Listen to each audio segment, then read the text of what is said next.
Hi all, just wanted to talk about Ionic's Hydra pole. I wanted to give you some tips, tricks and general care and maintenance procedures for your water-fed pole. First of all, I'd like to talk about the fly leads. I'll generally talk about the poles in general with a few specifics.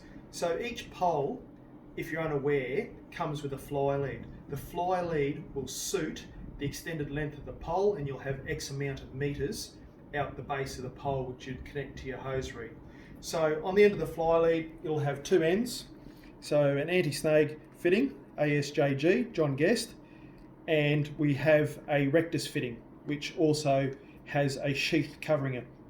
So the anti-snag will connect to your hose reel, the sheath and enclosed rectus fitting will connect to the base of the pole.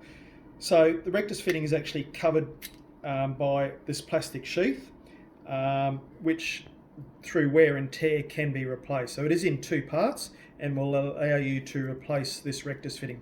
If you look at the knurled part of the fitting itself, that now is in an opened position.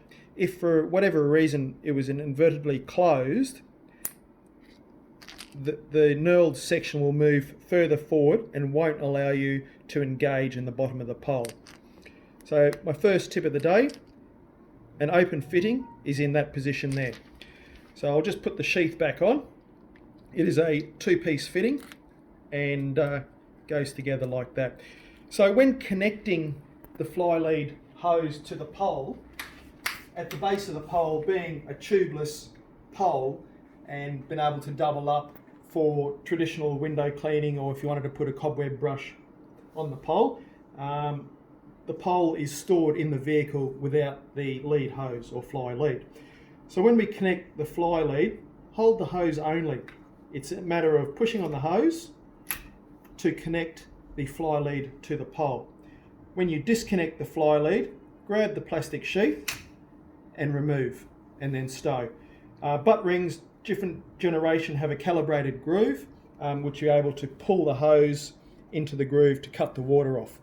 When you have a fly lead connected in that configuration, obviously the connection in the sheath is going to stick out the bottom of the pole. So when you're in between windows or if your phone rings, tend not to store the pole in a position where the sheath is sticking out the bottom of the pole. Rather than give the pole some extension to allow that sheath to disappear up the pole. It is now in a protected state, and until you're ready to pack up your pole, you can expose that sheath and disconnect it. When you have X amount of meters on a hose reel, which is obviously quite heavy, and you're walking around a building or a residential property, and that sheath is halfway up the pole, when you go to pull the hose reel, grab the pole hose in hand, which will alleviate pressure and strains on that fitting, and pull from your hose reel in a configuration like this. Tip and tricks.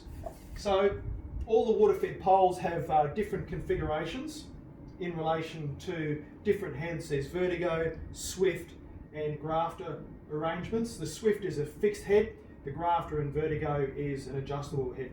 When you initially get your pole, you'll have to tighten up the clamps, so which is a three-piece part. We have a nut, a barrel, a screw, a barrel nut and a lever. So all these parts can be bought individually.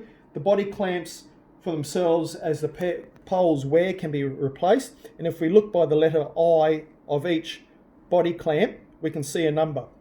So on that, if you can see it, it's a number 2. So when we're reordering, we can order the right body clamp. So individually ordered parts, a set of 3.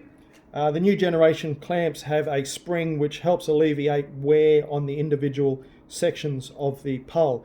So just tighten those clamps up enough which prevent rotation of the sections and don't over tighten each individual clamp assembly. So on the grafter and the vertigo, this being a tubeless head arrangement, heaps of different brushes, pencil jets, fan jets, internal, depending on the configuration that you choose, fan jet bars, pencil jet bars. Grafter and vertigo have an adjustable angle crank, which is also, when it comes disassembled, you'll have a separate brush. You'll have which you'll have to attach to your pole, to your section 1. You'll have a screw, lever and nut, which will all assemble. Once again, just put enough tension on the assembly to clamp the graded mechanism together, and that will also prevent leaks. There's O-rings in that which allow the internal water flow through to your pencil jet bar and fan jet bar.